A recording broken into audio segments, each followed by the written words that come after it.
This is our dance floor. We got some ice on there and some snow, so I don't think there's going to be any dancing today. I came down that hill right there instead of taking the path. I kind of came in sideways because came down sideways because there's a den up there that we are not sure whether it's used anymore. And I did see some paw prints around it, but it didn't look like anybody was going in and out, so I guess that's not used at the current time. Although in the course of a night or two, about 2 years ago, someone had enlarged it quite a bit, so we figured that was coyotes. I'm gonna try to go up this way to inspect these these animal paths, wild animal paths a little bit, and I hope I don't fall on my face. That might make an interesting video, but I don't think that'd be very fun. I'm having a hard time digging my heels into this and holding on to Luna. So let's see if I can get up here without impaling myself. Whew. But luckily there are some trees to kind of block me. Alright, so these twin trees fell one stormy night. Luckily we were away and didn't have to hear the big boom. But the animals come and cross the path right up here. This may not have been a wise decision, but here I go. And getting closer. Okay, this is, I think, the main path. You can see someone came across right there are many someones, and they either go under this or over it and continue on. So, well, I may be found here in the spring. Let's see if I can go sideways to get up this hill. I was trying to avoid messing up their path, but I guess they probably don't mind. Yeah, see there they are. So they got right here and they veered. One group went this way and one group went that way. Huh. Just coming through checking for food. Don't mind me. So this is some snow piled up against the tree.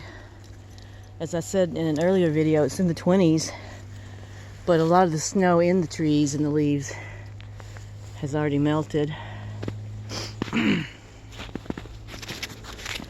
So getting closer to our very own path.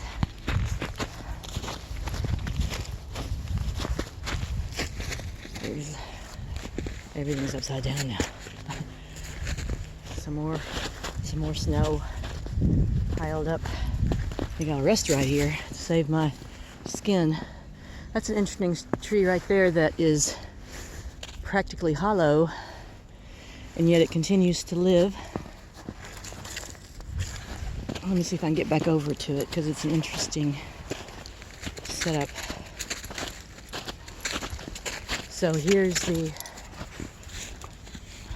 knot hole here, the opening, and then Luna's sticking her head in this opening, a rather large one.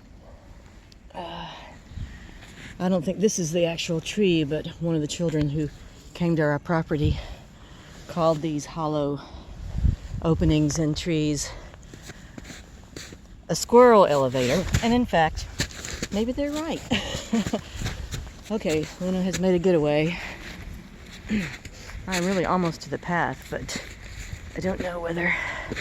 Hey, I'm getting level. Okay, so my next goal is to catch Luna. Hey, my Luna. This is a doghouse we set up for wild animals, or actually for our feral cats. Not sure they ever used it, but we have just a tiny opening in the top. No one seems to be using this one, so that wild animals, dogs, coyotes couldn't reach in, but the cats could get in. So now I'm going to walk around this way to see any cats have come around to eat the food we put out. These are some of our dogs and cat sculptures. My brother John called them the dogs of Pompeii. So they've been out here quite a few years. And here's Elsa and Elsa's cub. Elsa's legs were too thin, so they kind of broke, but she's still hanging on. And here's one of the babies in the snow trying to survive. Okay, so coming around. Let's see.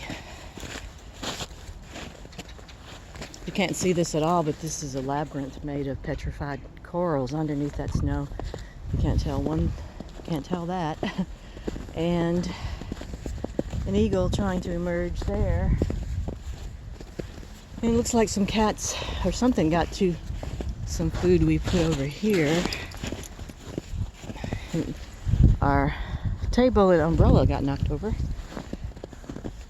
Although I'm surprised they didn't eat more, so I hope somebody found that. And this is the top of Stonehenge down there somewhere, and so we'll show that on another day.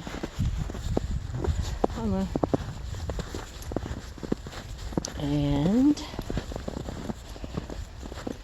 okay, coming up on, let's see. Well, I don't know. I bet Leland has some cat food. She'll be excited. Okay. Well, that's a tour of some of our land in the snow. Thanks for joining.